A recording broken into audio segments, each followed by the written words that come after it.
You have knocked, you have prayed, you have planned, adjusted, applied, and tried again. You have done everything that effort can do, and still the door has not opened. Not because you lack desire, not because you lack sincerity, but because there is a question underneath all of your knocking that has never been asked. And it is the question James Allen spent his entire life answering. What if the door is not locked from the outside, but from the identity standing before it? This is not a teaching about trying harder. This is not a teaching about believing more fiercely or repeating a phrase until circumstance surrenders. This is a deeper law, an older law, a law that operates beneath the surface of your effort and your prayer. James Allen, the quiet thinker who walked the hills of Ilfracombe and wrote words that have outlasted empires of noise, taught that the outer world is not a random arrangement of luck and timing. He taught that it is a precise reflection of the inner person standing inside it. And if that is true, then the door you are waiting for may not need a different key. It may need a different you. There is a particular kind of exhaustion that does not come from laziness. It comes from trying. It comes from the person who has sent the applications and received no reply. The person who has built the plan only to watch it stall before it begins. The person who has prayed sincerely, waited patiently, and still wakes each morning to the same closed wall. This is not the exhaustion of the passive dreamer. This is the exhaustion of someone who genuinely believed that if they worked hard enough and wanted deeply enough, the door would eventually open. And it has not. You look at others who seem to move through life with less effort and more arrival. Opportunities seem to find them without the same labor that has worn you thin. Doors appear to open for them quietly, without the desperate knocking you have practiced. And you begin to wonder whether the law is unequal, whether some people are simply permitted to enter while others are meant to remain outside. That wondering is painful. It is also the beginning of the question this teaching is designed to answer. The visible problem appears simple. There is no movement. There is no money coming. There is no opportunity rising on the horizon. There is no answer arriving. There is no confirmation of progress, no signal that your effort has been received by anything other than silence. The application sits unanswered. The conversation goes nowhere. The channel of income that once supported you has narrowed or closed entirely.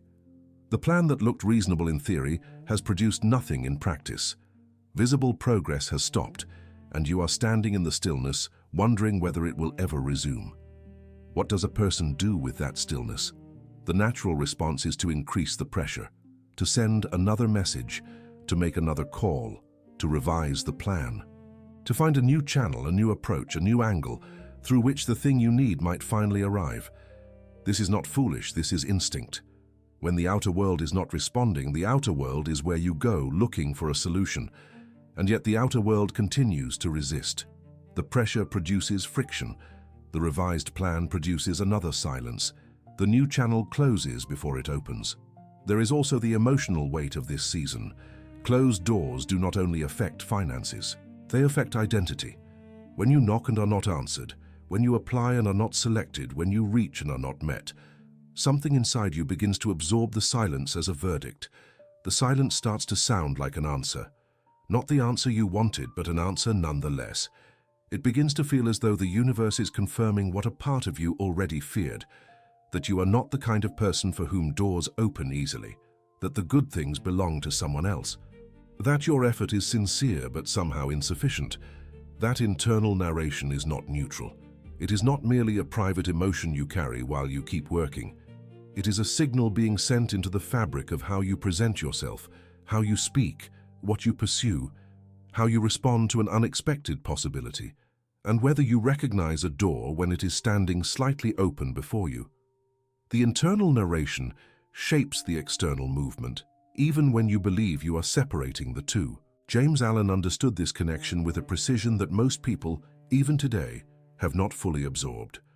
The world around you may indeed be difficult. The economy may be uncertain. The industry you work in may be contracting. The timing may genuinely be challenging. None of that is denied here. The law does not pretend the outer world has no real conditions. But James Allen asked a question that cuts beneath all visible conditions, and it is the question you are about to meet in this teaching. If two people stand before the same set of circumstances, the same closed market, the same difficult economy, the same narrow opportunity, why does one of them eventually find a door while the other continues to stand before a wall? The circumstances are the same. The inner person is not. This is not a comfortable observation. It is not meant to be comfortable. It is meant to be precise. Because precision is what this moment requires, not comfort that leaves you unchanged, not encouragement that asks nothing of you, but a clear diagnosis of what is actually happening beneath the surface of the closed door you are standing before, so that by the end of this teaching, you understand not only why the door has been closed, but what must shift inside you before it can open. Here is the contradiction that James Allen would name if he was sitting across from you right now. You want a new life.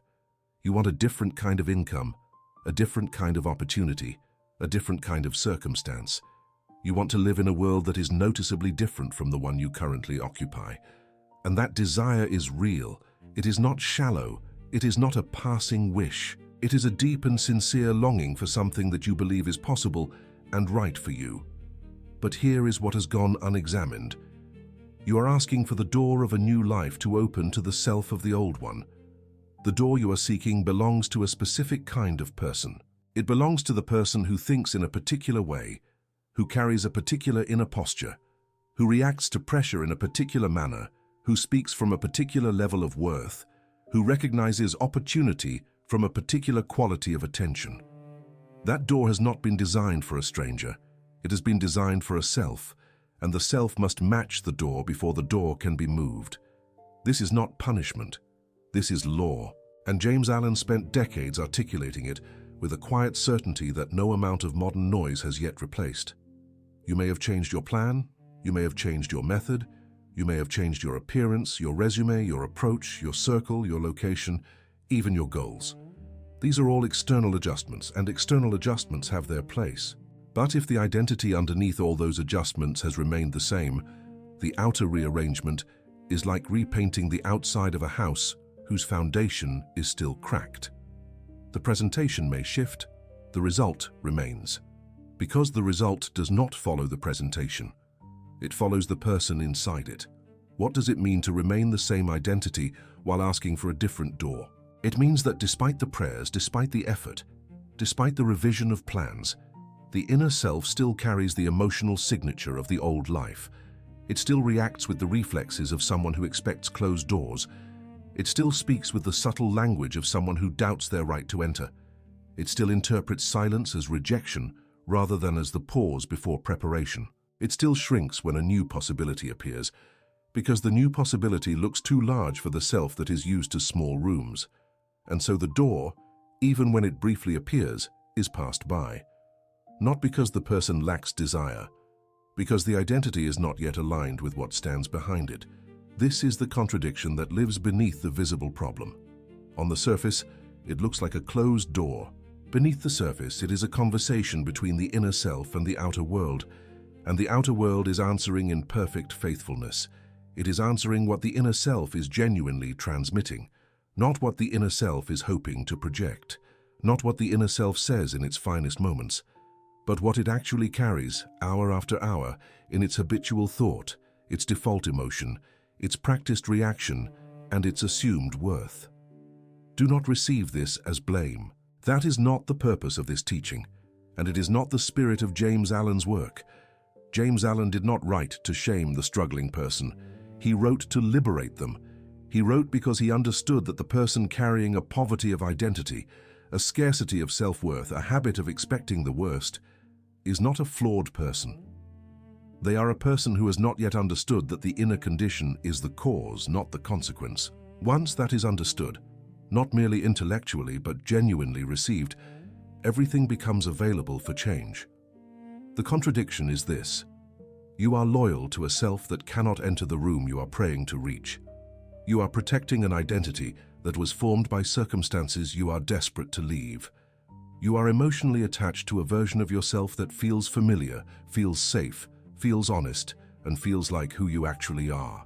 And releasing that version, even partially, even gradually, feels like a kind of loss. Even when the self you are holding is a self of limitation, releasing it feels dangerous. because it is the only self you know how to be.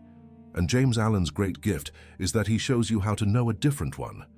This is where the real teaching begins, not in the strategies, not in the techniques, not in the rebranding of your outer behavior, but in the fundamental recognition that the door opens to a person.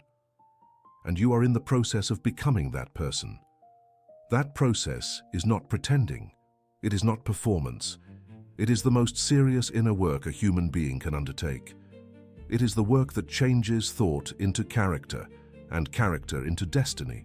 And every page James Allen ever wrote was a guide through exactly that transformation. James Allen was born in 1864 in Leicester, England, and by the time he began writing the work that would outlast him, he had lived enough difficulty to know that the outer world was not the cause.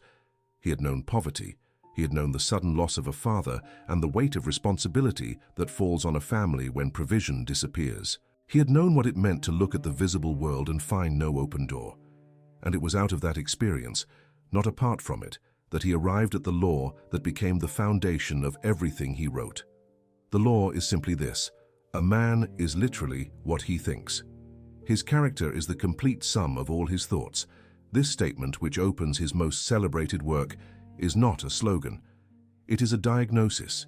It is not saying that positive thoughts produce a happy feeling. It is saying something far more structurally profound. It is saying that the internal life, the quality of thought you practice, the character those thoughts construct, and the destiny that character creates, are not three separate things. They are one continuous movement. Thought becomes character. Character becomes circumstance.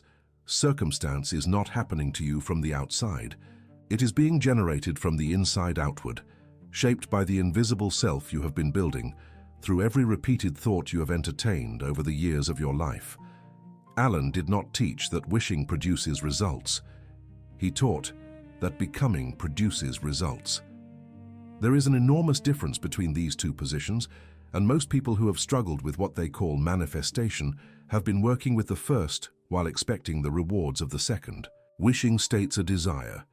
Becoming changes the entity that is doing the desiring, and the universe, the law, the source, whatever name you give to the intelligence beneath visible circumstances, does not respond to desire alone.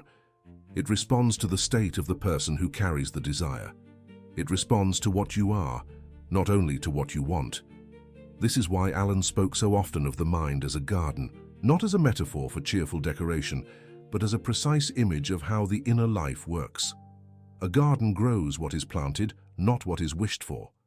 If you plant thoughts of fear, anxiety, unworthiness, and lack, the garden will grow fear, anxiety, unworthiness, and lack, regardless of how sincerely you wish for something different.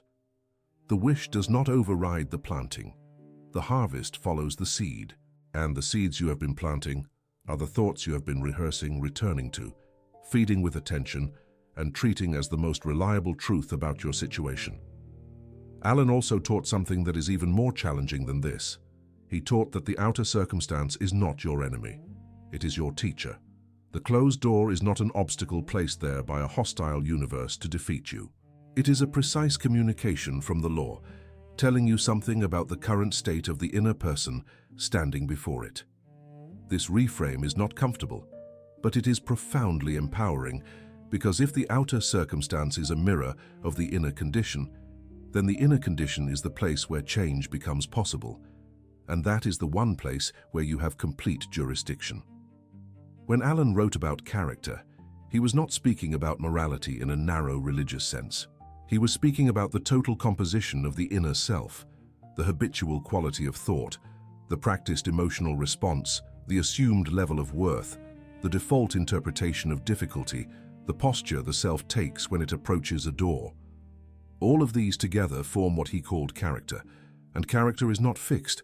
It is not a permanent assignment that you were handed at birth and cannot revise. It is a living structure, built thought by thought and therefore changeable thought by thought. This is the hope inside the law. If thought constructs character and character constructs circumstance, then a change in thought is the beginning of a change in circumstance. Not instantly, not magically, not without the real outer movement that must follow, but genuinely and inevitably. Just as a seed does not produce fruit the moment it is planted, but produces fruit when the conditions of its growth have been faithfully maintained, a shift in thought does not produce an open door the moment the thought is changed, but it sets in motion a process that the visible world has no power to permanently prevent. Alan further taught that most people look in entirely the wrong direction when they seek to improve their lives. They look outward. They seek a better job, a better location, a better partner, a better economy, a better arrangement of the visible pieces, and sometimes those outward changes provide temporary relief. But if the inner condition has not changed, the new arrangement eventually produces the same result as the old one, because the self that enters the new arrangement is the same self that left the old one. The pattern follows the person, not the place. The masters who taught alongside Alan, Wattles, Troward, Murphy, each from a different angle, all arrived at the same central recognition. The invisible governs the visible. The inner shapes the outer. The self you are determines the world you inhabit. Alan's particular genius was in the simplicity of his language, the accessibility of his images, and the moral seriousness with which he treated the work of inner change. He did not make it sound easy. He made it sound necessary, and that is exactly what it is. In the context of the door you are standing before, Alan's law means this: the door is real, the life behind it is real, the desire to enter is real. But the door was not built for desire, it was built for character. It was built for the self who has done the inner work of becoming someone capable of sustaining what is on the other side. This is not cruelty. This is precision. The law is precise because it must be. A door that opens to any random self, regardless of character, would only lead to a room the self would then destroy, because the self would not have the inner capacity to maintain it. Alan understood this with great seriousness, and it is reflected in the tone of everything he wrote. He wrote with warmth, but without sentimentality. He wrote with clarity, but without harshness. He wrote with the conviction of someone who had personally made the inner journey he was describing, and who knew, not from theory, but from lived experience, that the outer life changes when the inner life is genuinely reformed. That is the law. That is the teaching. That is the foundation upon which this entire teaching rests. And so the question before you now is not whether the door will open. The law guarantees that the door opens to the right self. The question is whether you are willing to do what Alan called the real work. Not the work of force, not the work of performance, not the work of pretending to be what you are not. The work of genuinely becoming. The work of reforming the inner self, thought by thought, reaction by reaction, habit by habit, until the self standing before the door is the self that belongs on the other side of it. That work begins here. When James Allen spoke of identity, he was not using that word in the way the modern world has come to use it. Identity today is often spoken of as a label, a category, a description you claim or display. But to Alan, identity was not a label you wore. It was a living inner reality you practiced. It was the accumulated weight of every thought you had entertained so frequently that it had stopped feeling like a choice and had started feeling like a fact. Identity, in Alan's understanding, was the solidified result of thinking, and thinking was the ongoing cause. This distinction matters enormously, because if identity is a label, you can change it by changing the label. You can rename yourself, redesign your profile, adopt a new vocabulary and perform a different persona. Many people attempt this, and many people find that after a short while, the old life reasserts itself beneath the new performance. This is not mysterious. This is law. You changed the label, but you did not change the living reality underneath it. The inner self continued to think in the old patterns, react in the old ways, and carry the old emotional posture. And the outer world, which follows the inner reality rather than the outer label, continued to reflect the unchanged interior. True identity, in Alan's sense, is what you practice in private. It is what you think when no one is watching. It is the interpretation you automatically give to a piece of bad news. It is the emotional response that rises before you have time to manage it. It is the assumption you carry into a room before a single word has been exchanged. It is the level of worth you silently negotiate with when a new opportunity appears before you. All of these together form the living identity that the outer world reads and responds to. Not the identity you declare, but the identity you practice. Consider what this means for the daily experience of the person who feels trapped behind a closed door. That person may have declared many times that they are worthy, that they are ready, that they expect better things. But if beneath those declarations, the practiced thought still returns to insufficiency, if the default emotion still contracts around scarcity, if the automatic reaction to a new possibility still carries the weight of historical disappointment, then the declared identity and the practiced identity are two different things, and the practiced identity is the one that is operating as cause. Alan wrote with particular force about the idea of reaction. He understood that how a person reacts to the events of life is more revealing of their identity than how they speak about their intentions. The person who intends wealth but reacts to money with anxiety is practicing a poverty identity beneath a wealth aspiration. The person who intends confidence but reacts to challenge with immediate collapse is practicing an inferiority identity beneath a confidence declaration. The reaction is the identity. The reaction is the practiced inner truth that the outer world is reading and answering. This is why identity shift cannot be reduced to affirmations alone. Affirmations are one tool. They can redirect the stream of habitual thought, but an affirmation repeated without a corresponding shift in emotional posture, without a genuine change in reaction and assumption and practiced worth, is a new word spoken over an unchanged reality. The word may plant a seed, but if the emotional soil remains acidic, the seed will struggle to take root. The whole inner landscape must shift, not merely the vocabulary on the surface of it. Identity is also carried in what you refuse. The identity of a person who belongs behind a certain door includes not only what they pursue, but what they decline. The person who has built an identity compatible with their desired life has learned to refuse the thoughts that return to lack, to refuse the conversations that reinforce limitation, to refuse the emotional indulgence of rehearsing fear, and to refuse the comfortable return to the old self when the new one feels unfamiliar. These refusals are not suppression. They are the choices of a self that is genuinely different, a self that has changed its inner allegiances. Alan also spoke of emotional posture. The posture of the body mirrors the posture of the mind. But more deeply, the emotional posture, the fundamental felt sense of who you are in relation to the world around you, determines what you can receive. A person who carries the emotional posture of someone who does not deserve to enter a room will find reasons to remain outside it, even when the door is open. They will misread the open door as a mistake. They will hesitate until the moment passes. They will disqualify themselves before being disqualified, not because they lack desire, but because the emotional posture of their practiced identity sends a deeper signal than any surface-level aspiration. What Alan called the whole inner world, the sum of practiced thought, habitual reaction, emotional posture, and assumed worth, is what this teaching calls identity. And the shift of that whole inner world is what must happen before the door opens with consistency and permanence. Not a partial shift, not a performance of a shift, a genuine reformation of the practiced self, the self you return to when you are alone, when you are under pressure, when the outer world is still silent, and when the temptation to collapse back into the old mind is at its strongest. This is the forgotten meaning of what Alan was teaching. It was never a passive law. It was never a law that rewarded spiritual aesthetics. It was a law that rewarded genuine inner becoming. It was a law that opened doors not to the person who wished most fervently, but to the person who had become most genuinely aligned with the life they were seeking. That alignment is an inner achievement. It is the work of identity, and it is the most important work you will ever do.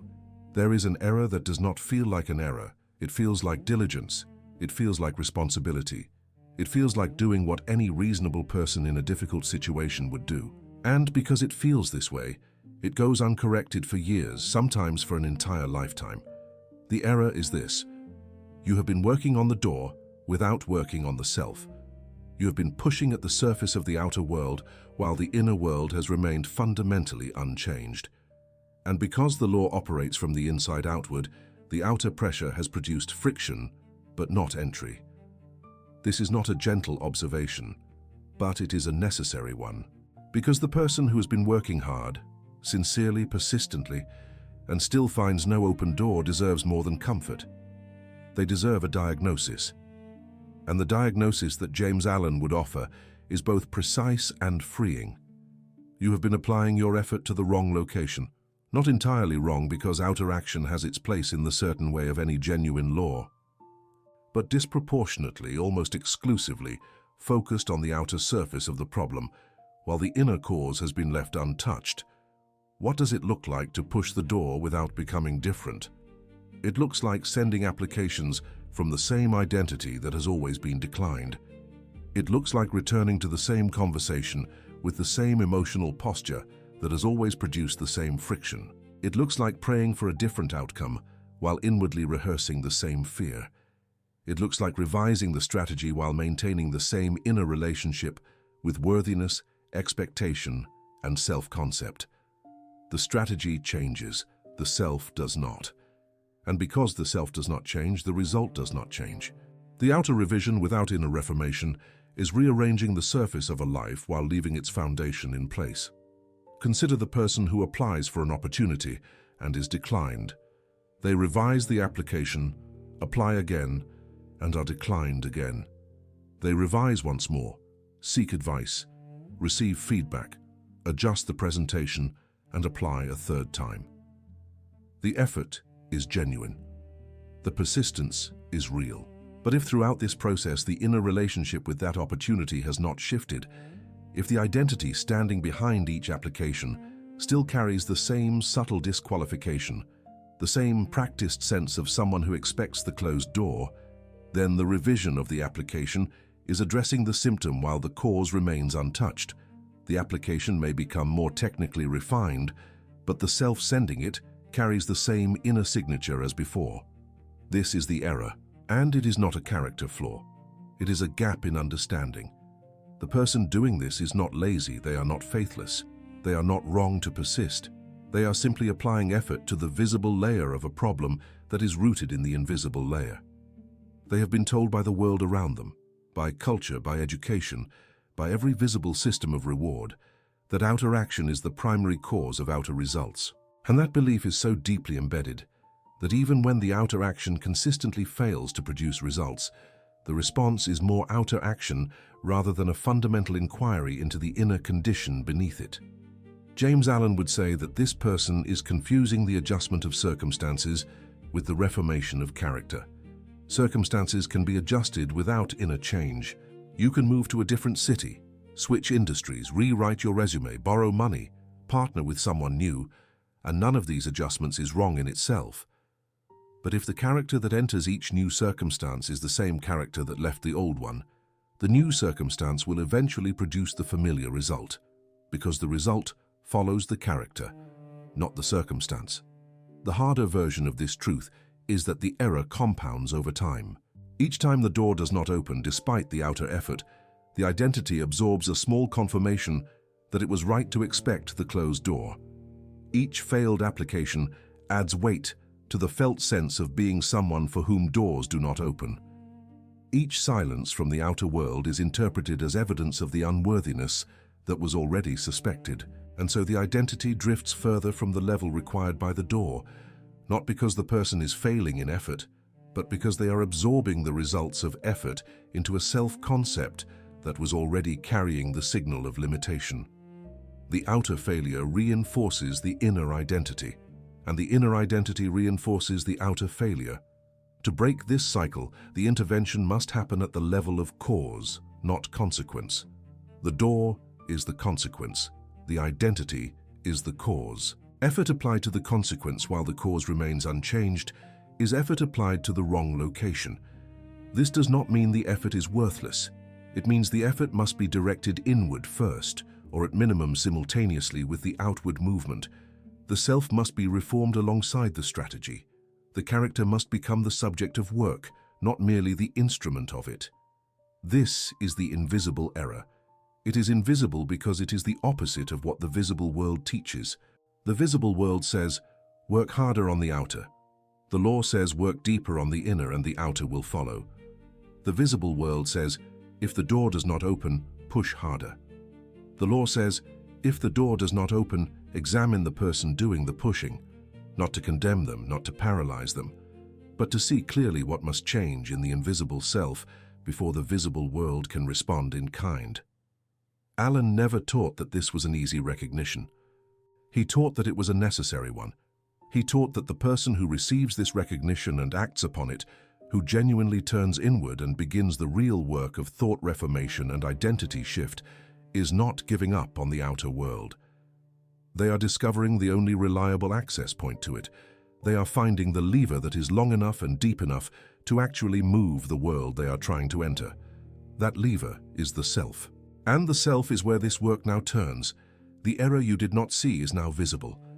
Not as a condemnation of your past effort, but as a clarification of where future effort belongs. The door is not your primary assignment. The self standing before it is. If this error is so consequential, why does it persist? Why do intelligent, sincere, spiritually seeking people continue to pour their energy into the outer layer of a problem that is rooted in the inner layer? The answer is that the error does not feel like an error. It feels like the obvious and responsible thing to do. It feels, in fact, like wisdom, and this is precisely what makes it so difficult to correct. The visible world is structured to reward visible action. From the earliest age, you are taught that outcomes follow effort, that results are produced by strategy, that the way forward is through the outer world. Study harder, and you receive better grades. Work harder, and you receive more income. Try more approaches, and eventually one of them opens. This conditioning is not entirely wrong. Outer action does matter, but the conditioning is so thorough and so early that it creates a near-total blindness to the invisible dimension of cause. By the time a person is an adult, the inner world is barely visible to them as a lever at all. It feels like philosophy. It feels like theory. It feels like the kind of thing you read in a book, but would not actually use when rent is due. When money is scarce and bills are pressing, sitting quietly to examine the quality of your thought feels irresponsible. It feels like a luxury reserved for people who already have the basics covered. The urgent voice of the visible problem says, you cannot afford to work on your mindset right now. You need to work on your situation. And this voice sounds like wisdom. It sounds like practicality. It sounds like the voice of a mature person who understands the real world. But James Allen would recognize it immediately. He would name it precisely. It is not wisdom speaking. It is the old identity defending itself. The old identity is deeply invested in the outer world as the primary arena of cause. Because if the outer world is the primary arena, the old identity never has to change. It only has to find a better strategy. And finding a better strategy is something the old identity can do without threatening its own existence. But if the inner world is the primary arena of cause, then the old identity itself is the problem, and that recognition is far more confronting. The old identity will resist this recognition with considerable creativity, including the perfectly reasonable-sounding argument that this is not the right time to go inward. There is too much to do. There is too much at stake. The outer situation is too urgent. This resistance feels like urgency. It feels like responsibility. It feels like the kind of sober realism that distinguishes a serious person from a dreamer. But watch what it actually produces. It produces more of the same outer effort aimed at the same resistant outer wall, with the same inner person pushing, and the inner person does not change, and the wall does not open, and the urgency does not resolve. It deepens, until eventually, exhaustion forces the question that the old identity spent so much energy avoiding. What if the outer effort alone is not sufficient? There is also the dimension of social confirmation.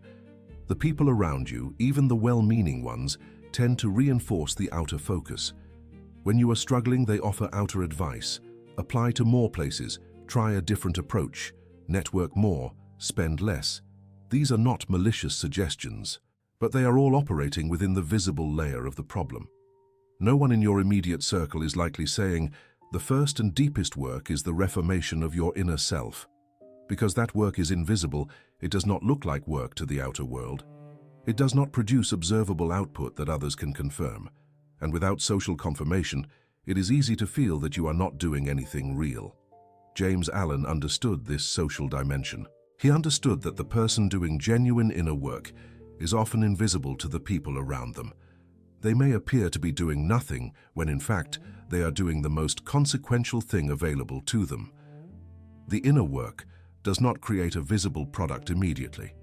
It creates a change in the person, and the change in the person eventually creates a change in the circumstance. But because the lag between inner shift and outer result exists, because it is not immediate, the outer world provides no early confirmation. And without early confirmation, the temptation to abandon the inner work and return to visible action is constant. This does not mean outer action should be abandoned. That would be a misreading of the law. Allen taught action. Wattles taught action in the certain way.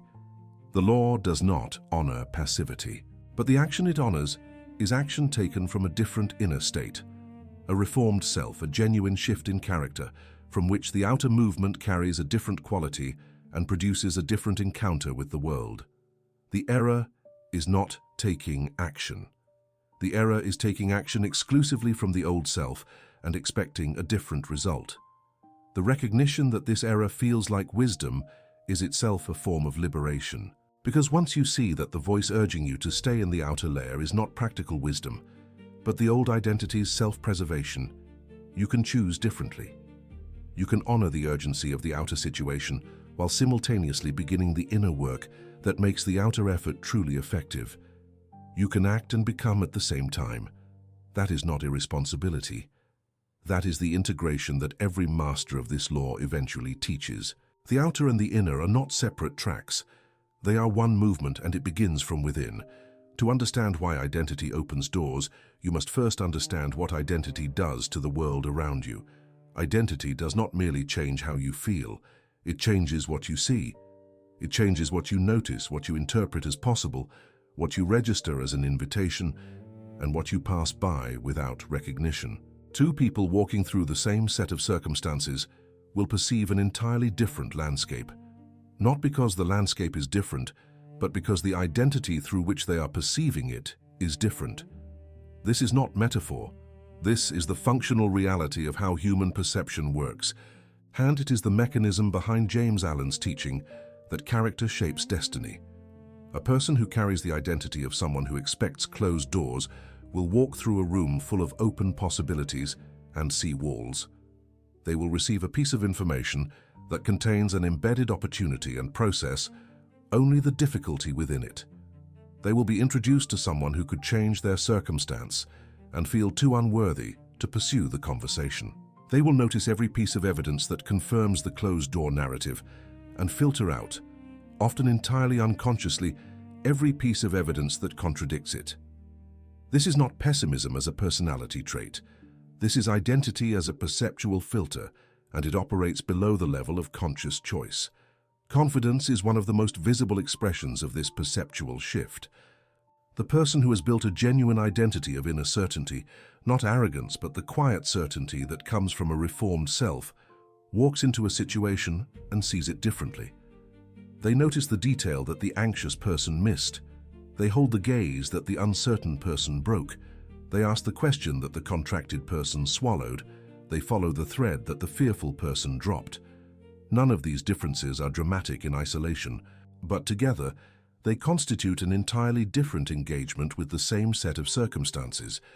And that different engagement produces different results, which then further confirm and deepen the identity that produced them. Worth is another perceptual mechanism. The level of worth carried by your practiced identity determines what you believe you are permitted to receive. A person whose inner identity carries a deep assumption of low worth will find ways to disqualify themselves from opportunities that are genuinely available to them. They will assume the opportunity is not meant for them. They will underestimate their own readiness. They will wait for a permission they feel they have not yet earned. They will present themselves with a subtle diminishment that communicates, beneath the words, a level of worth that is less than the door requires. And the door responds to what is actually being communicated, not to what is being wished. Timing is shaped by perception in a way that is rarely discussed. The person whose identity is calibrated to a higher level of expectation encounters the world at a different rhythm. They follow up sooner. They respond more quickly to an opening. They recognize the right moment to speak, to act, to step forward, because their internal state is not occupied by the management of fear. When fear is the dominant internal occupation, timing suffers. The attention that could be used to read the room and respond precisely is being consumed by anxiety. The moment passes. The door closes. Not because it was locked, but because the person standing before it was not present enough to see it opening. Speech is deeply connected to identity and is one of the most immediate ways the inner self communicates itself to the outer world. The person whose practiced identity carries certainty speaks differently, not necessarily louder, not necessarily more assertively in a forced sense, but with a quality of groundedness that others register unconsciously. When you speak from the level of your true desired identity, the words carry weight. When you speak from the level of the old fearful self, even well-chosen words carry a quality of contraction that attentive people sense. The inner state modulates the outer voice, and the outer voice communicates the inner state. Willingness is another dimension of perceptual shift. The identity that has become compatible with a new level of life is willing to receive things in forms it has not previously encountered. It is open to the unexpected path, the unusual channel, the door that does not look like the door it has been picturing. The old identity, because it is attached to a very specific image of how delivery must arrive, closes around that image and rejects everything that does not conform to it. The new identity remains radically open because it has released the attachment to the form of the answer and trusts the source to deliver through whatever channel is currently available. This openness is not passive. It is the active willingness of a self that has genuinely shifted. Discernment, which may seem like the opposite of openness, is also sharpened by identity. The person who has done the real inner work can distinguish more clearly between a genuine door and a distraction disguised as an opportunity. They are not grasping at every possibility from a place of desperation. They are selecting from a place of inner authority. This discernment saves enormous energy. The old identity, driven by scarcity, often chases every visible possibility because the fear of missing anything is intense. The new identity can afford to be selective because it trusts that the law is active and that the right doors will appear in right alignment. Self-concept is perhaps the most foundational perceptual filter of all. Your self-concept is the story the inner self tells about who it is in relation to the world. That story determines the aspiration level you consider realistic, the obstacles you consider surmountable, the people you consider your equals, and the opportunities you consider within your reach. A low self-concept contracts the perceived world into a small space. A reformed self-concept expands that space dramatically, not because the outer world has physically changed, but because the perceptual apparatus through which you are encountering it has been recalibrated. James Allen taught that the outer world is not a fixed landscape, but a responsive environment. It responds to the inner self that is interacting with it. This is not a mystical claim. It is a precise description of the mechanism by which identity shapes circumstance. The self that perceives more sees more. The self that expects more finds more. The self that speaks from a higher level of worth creates more resonance with the level of provision it is seeking. Every dimension of the perceptual shift produces a change in the actual lived encounter with the world. The landscape remains the same. The self that is moving through it changes, and the world that changes self-encounters is genuinely different. You have been waiting for the outer world to shift so that you can feel different inside. But the mechanism runs in the other direction. You shift inside, and the outer world you perceive and encounter and attract into interaction with yourself begins to look different. Doors that were invisible become visible. Openings that were missed begin to be seen in time. Conversations that were contracted become spacious. Opportunities that were passed by because they did not look right begin to be recognized for what they are. The door has been there. The identity needed to be able to see it. Perception shifts, but so does action, and it is in the dimension of action that the connection between identity and open doors becomes most concretely visible. When the inner self changes, the way it moves through the world changes with it. not as a performance, not as a strategy, but as a natural outgrowth of who the person has genuinely become. The reformed identity does not only see different things, it does different things, and those different things produce different encounters with the opportunities, the people, the channels, and the doors that the law has prepared. Consider how the reformed identity applies for an opportunity. The person who has done the inner work does not apply from desperation. They apply from a genuine sense of fit, from the quiet confidence of someone who believes they belong in that conversation. The application itself carries a different quality. The language is less contracted. The presentation is less apologetic. The follow-up is less anxious and more assured. These differences may seem subtle on the surface, but they communicate a distinct inner state that influences how the application is received. People respond to the state of the person they are encountering, often before they consciously evaluate the content of what that person is presenting. Speech, which was noted in the dimension of perception, also changes in the dimension of action. When you speak from the identity of the person who belongs behind the door, you say things the old self would not say. You ask for the appointment. You name the price. You state the expectation. You address the concern directly instead of talking around it. You open the conversation that the fearful self was waiting for the other person to initiate. These are actionable differences. They are not personality tricks. They are the natural outer behavior of an inner self that has genuinely shifted. The reformed identity does not merely think differently. It acts on what it thinks. Receiving is one of the most practically significant changes that identity shift produces. Many people who are sincerely working toward a better life have a hidden difficulty with receiving. They are comfortable with effort. They are comfortable with pursuit. But when something is offered, when an unexpected provision appears, when a person extends generosity, when an opportunity arrives without the familiar path of labor, the contracted identity often rejects it. It says, "I cannot accept this. I have not earned it. This must be a mistake." Or it receives with such visible discomfort that the giver retreats. The new identity receives differently. It accepts with grace. It says yes, when yes is the right answer. It allows provision to arrive through channels it did not construct, because it has released the attachment to controlling the form of the delivery. Following up is an action that the reformed identity performs differently.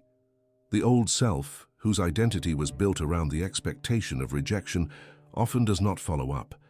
It assumes that if the other person were interested, they would have responded.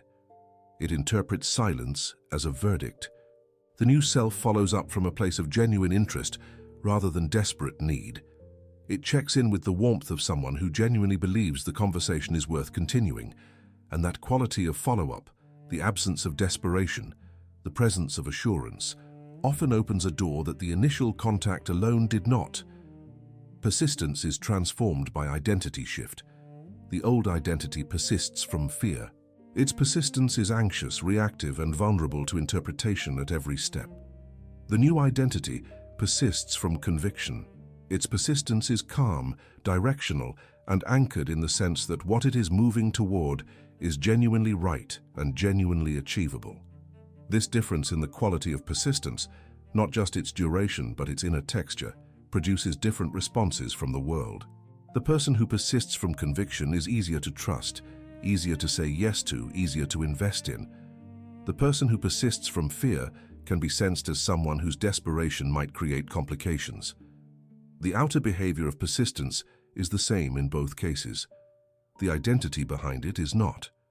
Action taken from a reformed identity also has a different relationship with failure and delay. The old identity treats a setback as a confirmation of its unworthiness. Each delay deepens the identity of someone who cannot get through. Each rejection adds to the accumulated evidence of the old story. The new identity treats a setback as information. It looks at what the delay or the rejection reveals about what still needs to be refined, what door is not the right door, what preparation is still incomplete. It extracts learning rather than absorbing verdict. This difference in relationship with failure changes the entire trajectory of the outer movement. The new identity is not stopped by delay. It is educated by it. There is also the dimension of risk. The The reformed identity has a different relationship with calculated risk than the old one. The old self, whose identity was built around the fear of loss, is extraordinarily conservative in its outer action, not because it has thought carefully about risk and made a deliberate choice, but because fear has built a wall around its field of action. It will not apply for the opportunity that seems above its current station. It will not price itself at the level it knows is deserved. It will not step into the conversation that could change everything, because the fear of being refused is more dominant than the possibility of being welcomed. The new identity has genuinely recalibrated its relationship with risk. It does not take reckless action, but it takes the action that the old self was too contracted to take. The reformed identity also has a different relationship with help. The old self is often too proud or too ashamed to ask for the assistance it genuinely needs. The pride is not arrogance. It is a defense mechanism of an identity that fears being seen in a state of need, because need feels like confirmation of inferiority. The new self can ask for help from a position of genuine openness rather than hidden shame. It receives mentorship, guidance, collaboration, and support, without the internal conflict that makes the old self refuse or diminish what is offered. And that willingness to receive help is itself one of the great practical mechanisms by which doors open in the outer world. No door opens in isolation. Doors open through people, and people open to the self that can genuinely receive them. James Allen taught that as a person changes inwardly, their outward life must change accordingly. This is not a vague spiritual promise. It is a precise description of what happens when the inner self becomes genuinely different. The actions change. The quality of the actions changes. The reception of those actions by the world changes. The opportunities encountered through those actions change. The results that follow from those encounters change. The outer movement is not separated from the inner state. It is its expression. And when the inner state reforms, the outer movement reforms with it. Not immediately in every visible dimension, but inevitably, systematically, and in accordance with the precision of the law. The door does not open because you knocked with more force. The door opens because the person knocking has become someone the door was designed to receive. That becoming is not a mystical event. It is a practical consequence of genuine inner reformation. And the practical outer actions of that reformed self are the natural outer evidence that the reformation has occurred. The door opens to the new self, and the new self acts in the way that new selves act, which is differently from the old one, and that difference is what the world was waiting to encounter. Everything taught until this moment has been preparation for this, the contradiction named, the law explained, the error made visible, the mechanism traced from inner state to outer encounter. Now comes the question that cannot be delayed. What must actually change in you? Not in your plan, not in your strategy, not in your outer presentation, in you, in the living interior of the self that is standing before the door. What is the shift and how does it begin? James Allen would name it simply and precisely. You must stop negotiating with the door and begin becoming the person the door requires. This is the shift. It is a reorientation of the entire effort. Instead of directing your primary energy outward toward the door, toward the circumstance, toward the visible condition that has not yet moved, you turn inward and direct your energy toward the reformation of the self standing before it. This is not retreat. This is not surrender. This is the most consequential redirecting of effort that a struggling person can make, because it is the only redirecting that reaches the cause rather than the consequence. What does it mean to become the person the door requires? It means asking seriously, not rhetorically, what kind of person actually lives on the other side of the life you are seeking. What do they think about when they wake in the morning? How do they interpret difficulty? What is their relationship with their own worth? How do they speak about their future? What do they refuse to entertain? What do they carry as expectation rather than hope? These are not abstract questions. They are the specifications of the identity that the door is waiting to receive. And you can begin to inhabit those specifications right now, not by pretending, but by practicing. The word pretend is the wrong word for this process, and it is important to be precise here. Pretending is performing a state you do not believe in for the benefit of an audience. What Allen teaches is something fundamentally different.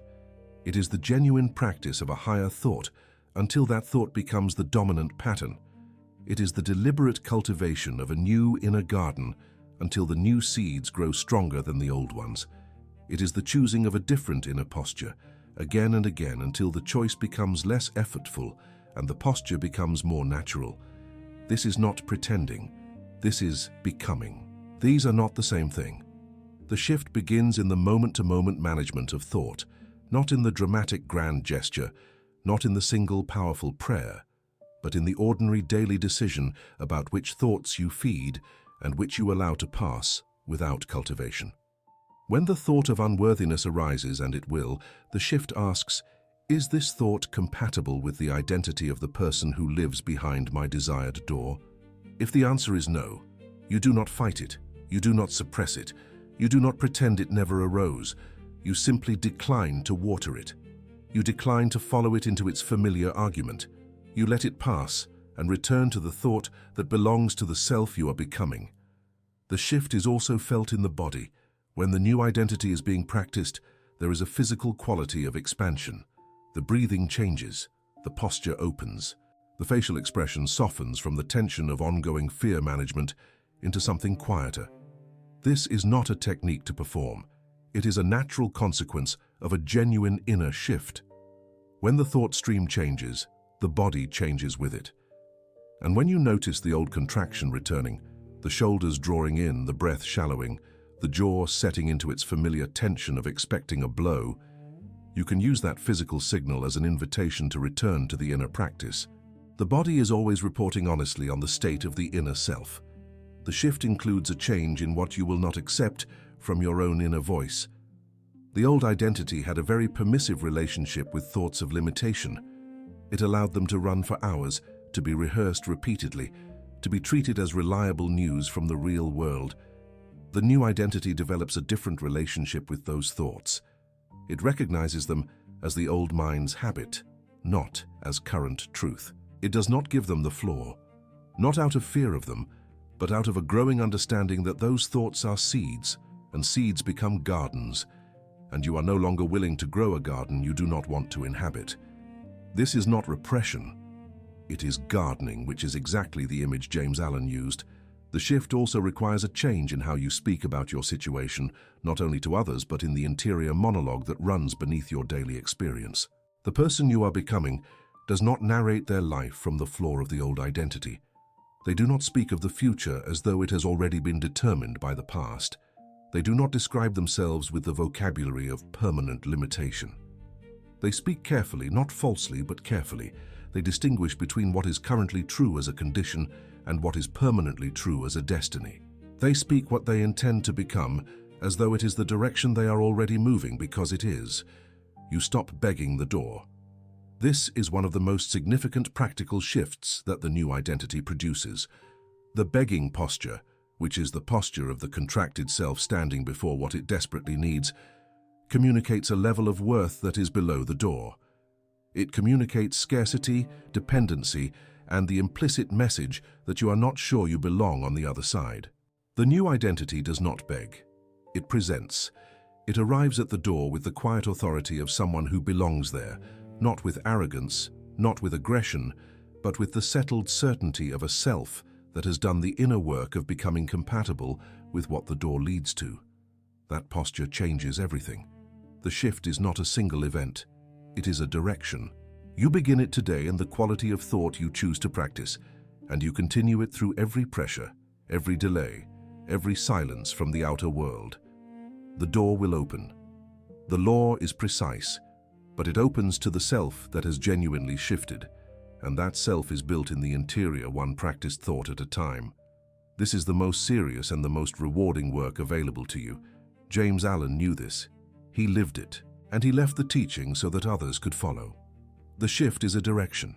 The daily practice is how you maintain that direction when the ordinary pressures of life tend to pull you back toward the old self.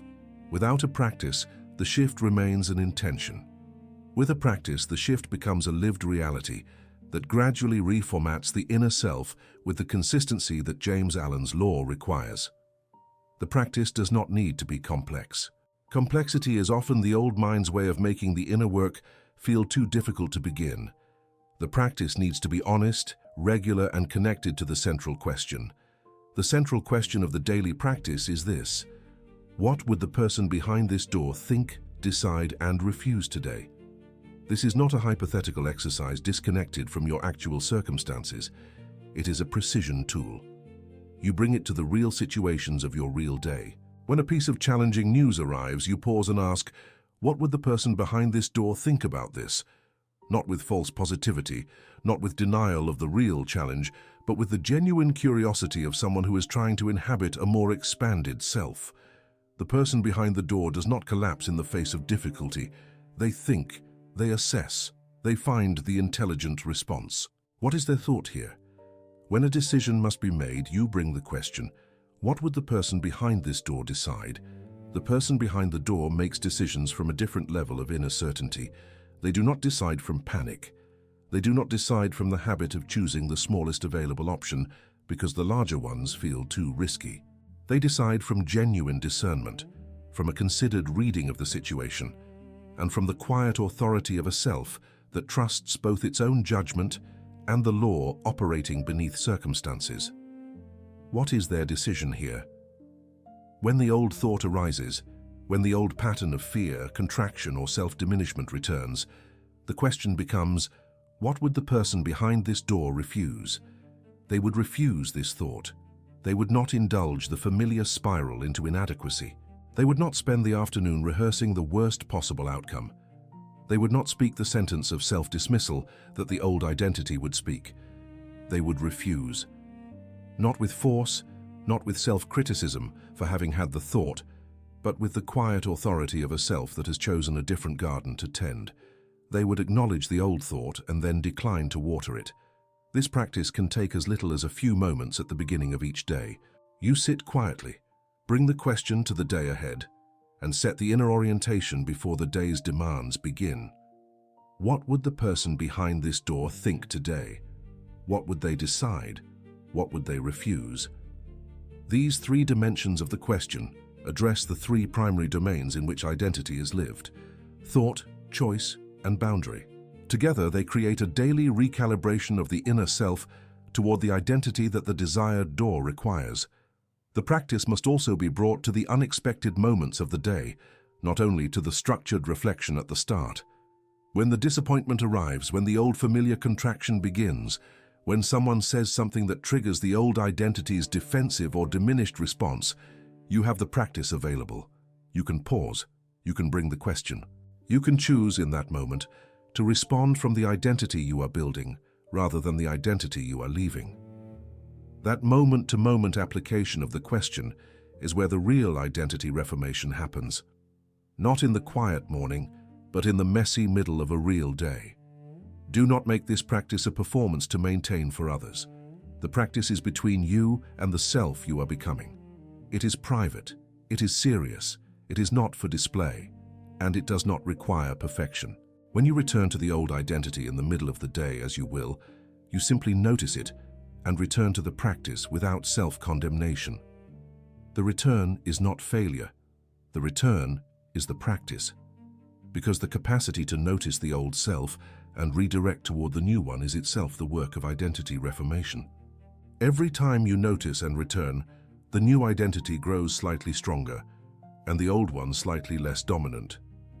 James Allen understood that transformation of this kind requires patience without passivity. You are not waiting for the shift to happen. You are actively participating in it daily through the quality of thought you practice and the decisions you make from the new identity rather than the old one.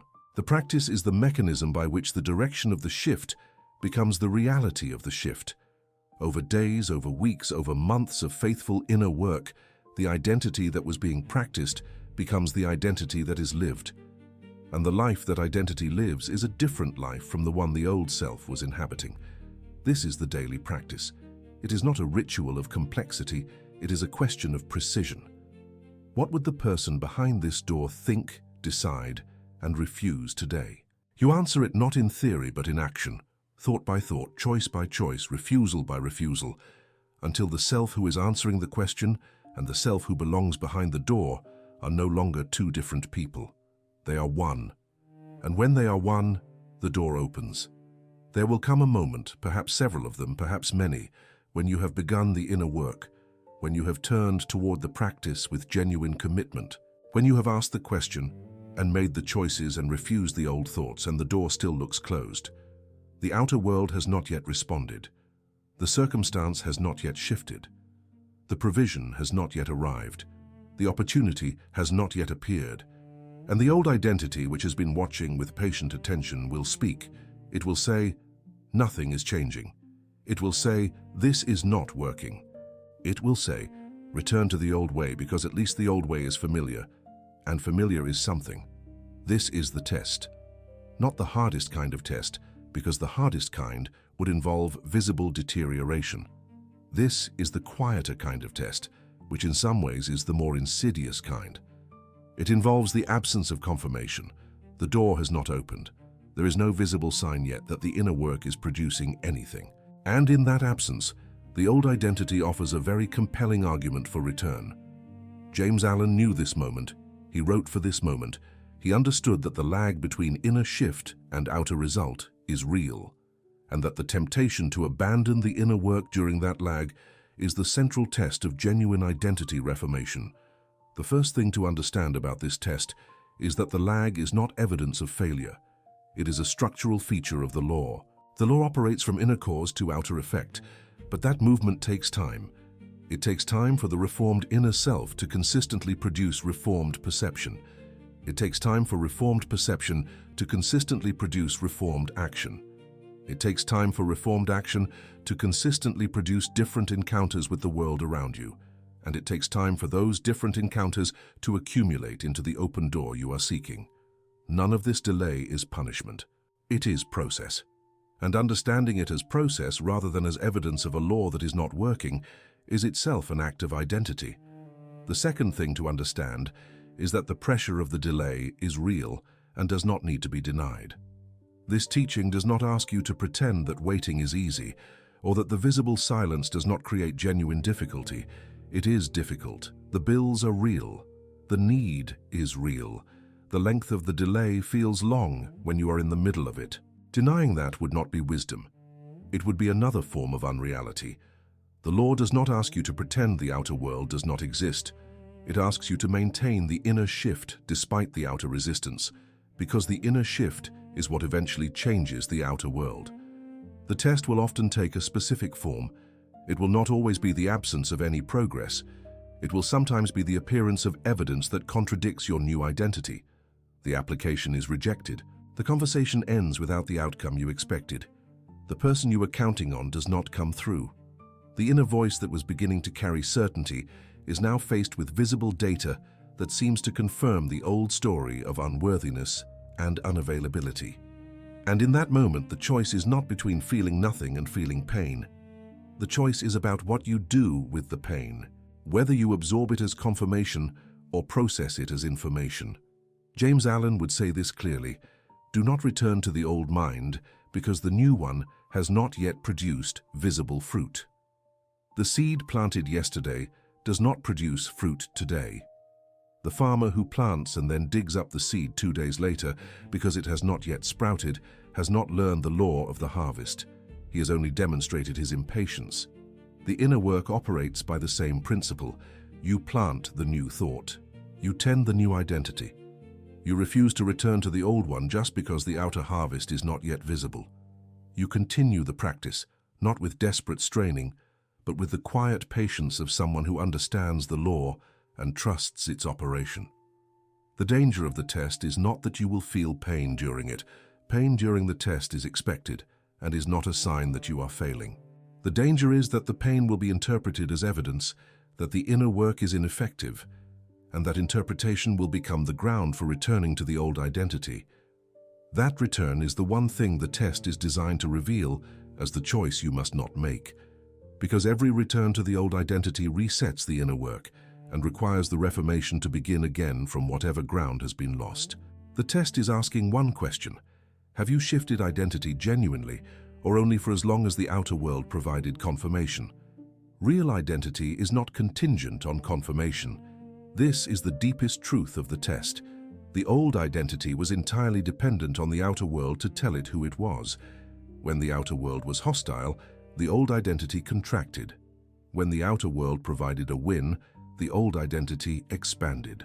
This reactive dependency on outer confirmation is itself the signature of the old self. The new identity, the one that belongs behind the door, is not built on outer confirmation. It is built on inner certainty. It holds its position when the outer world is silent. It maintains its practice thought when the outer world is contradicting it. It continues the daily question when no visible reward has yet appeared. This does not mean you must be entirely unmoved by what happens around you. Complete detachment from outer reality is not the law and is not what Alan taught. It means that the movement of the outer world does not determine the direction of the inner self. The outer world can be acknowledged, responded to practically, addressed with real-world action and responsibility, while the inner self simultaneously maintains its new orientation. The outer challenge does not require the inner retreat. These are two separate decisions, and the test is precisely the moment when that separation must be chosen rather than assumed. Hold the position. This is the simple instruction for the test. When the door still looks closed, hold the inner position. Do not return to the old self because the new one has not yet been rewarded. Do not interpret the delay as a verdict. Do not allow the absence of outer confirmation to dissolve the inner shift you have begun. The law is operating. The inner work is producing change at the level of character, even when the outer world has not yet registered it visibly. Hold the position, tend the practice, and trust the precision of the law that James Allen identified with such clarity. Thought becomes character, and character becomes destiny. The destiny is in formation. The door is coming. While the outer door may not yet be visibly open, there are signs that the inner shift is genuine and that the law is in operation. These signs are not dramatic. They are not a sudden cascade of outer provision or a visible confirmation from the world that your inner work has been registered. They are quieter than that, but they are real and they are worth naming because recognizing them during the test strengthens the identity and prevents the return to the old self that the test is designed to invite. The first sign is a change in how you react. When you encounter the same kind of difficulty that previously collapsed the old identity, and you notice that your inner response is different, not perfect, not entirely without pain, but genuinely different in its depth and duration, you are seeing evidence of identity shift. The old self spent hours, sometimes days, inside a single setback.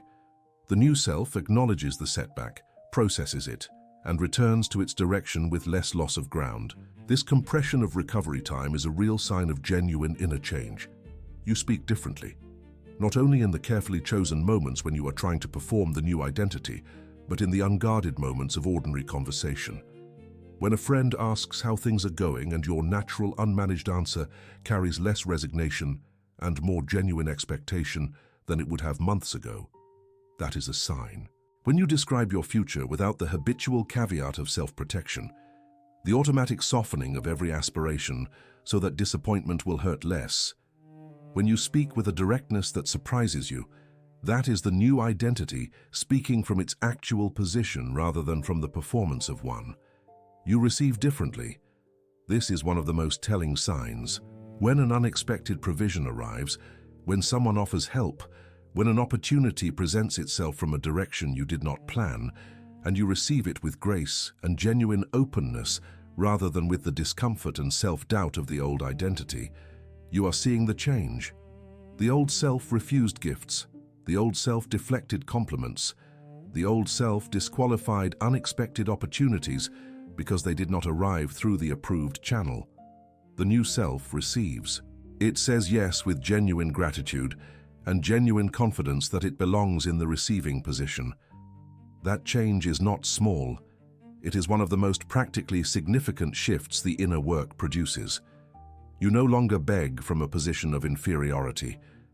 This sign may be the most profound. When you find yourself in a conversation that the old self would have entered with desperation, with the barely concealed hunger of someone who needs a particular outcome to survive, and you notice that you are instead operating from a position of genuine inquiry and mutual respect, the old identity has retreated. You are not demanding. You are not begging. You are not shrinking. You are presenting yourself as someone who has something genuine to offer and who is assessing whether this particular door and this particular self are a genuine match. That is a completely different inner position from the one the old identity inhabited. The return of the old pattern no longer feels like home. This is subtle but significant. When you momentarily slip back into the old thought, the old emotional contraction, the old narrative of limitation, it feels foreign now. It does not sit comfortably the way it used to.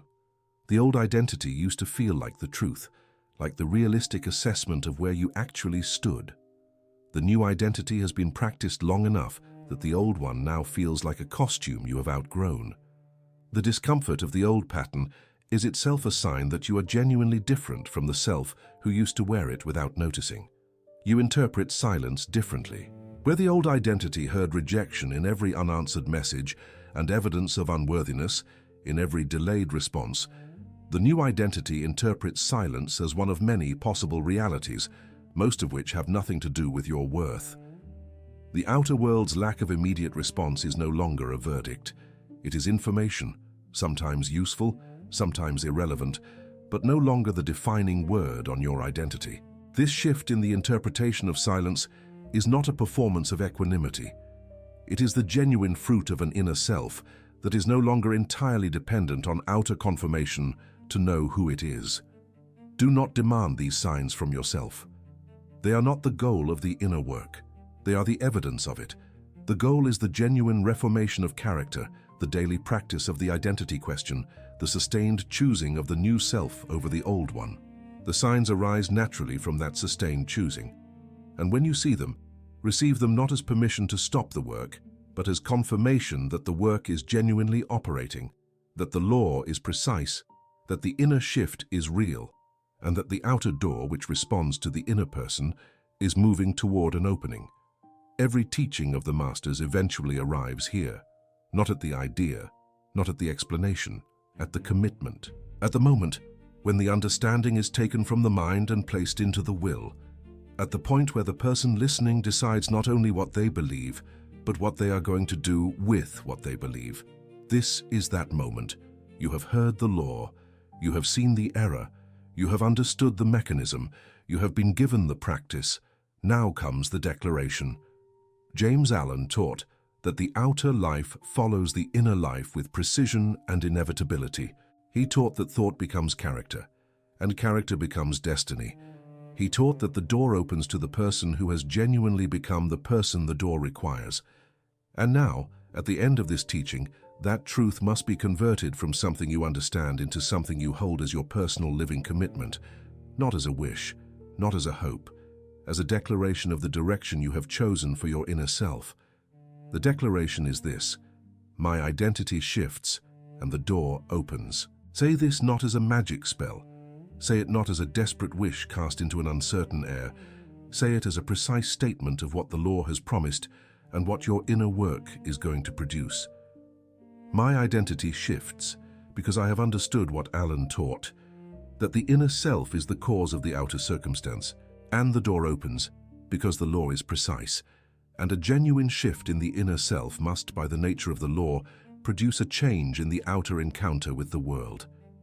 This declaration is not about bypassing the work. It is about committing to it. When you say my identity shifts, you are committing to the daily practice, to the morning question, to the refusal of the old thoughts, to the management of the inner garden, to the sustained choosing of the person you are becoming over the person you have been. That is what the declaration means. It is a statement of committed direction, not a statement of completed arrival. The shift is ongoing. The declaration renews it every day. And when you say the door opens, you are not demanding a timetable from the universe. You are expressing your trust in the precision of the law.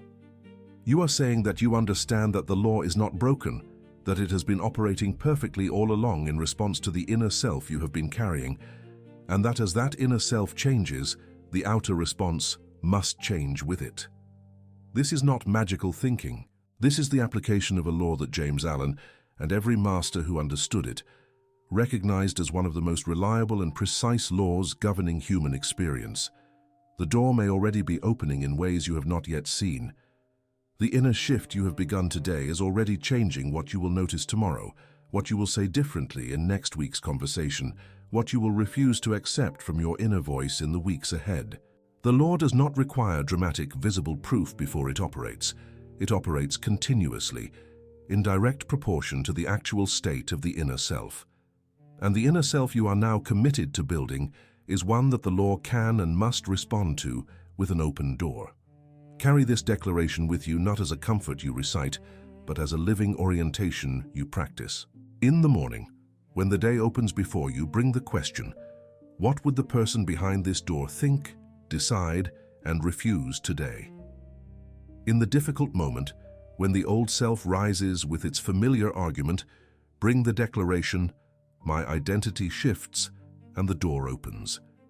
In the quiet evening when you assess the inner work of the day, bring the question again and recommit to the direction.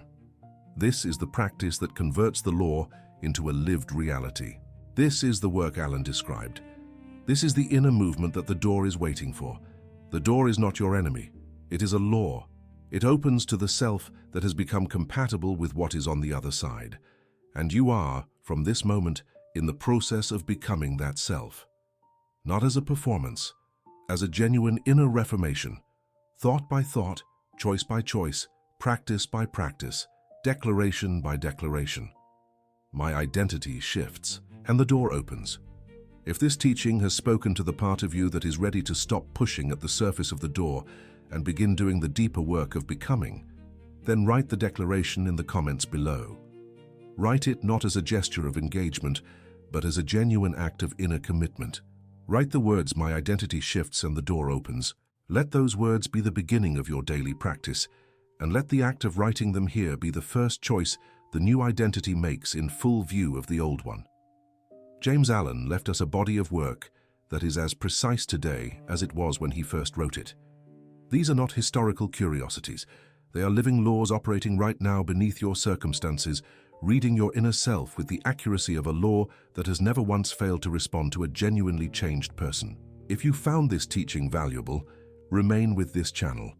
There is more of the Master's legacy waiting to be interpreted, and the next teaching is already near.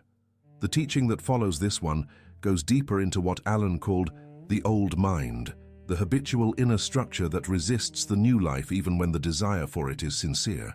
It is a teaching about why the old identity fights back when you try to leave it, and what you must understand about that resistance in order to move through it without returning. If you are serious about the inner work that this teaching has begun, you will want to be there when that door opens too. The Masters spoke with one voice across different centuries and different traditions. They all arrived at the same law, change within, and the without must follow. You have heard that law today. You have been given the practice. You have the declaration. The next step belongs entirely to you, to the self you are choosing to become, one practiced thought at a time.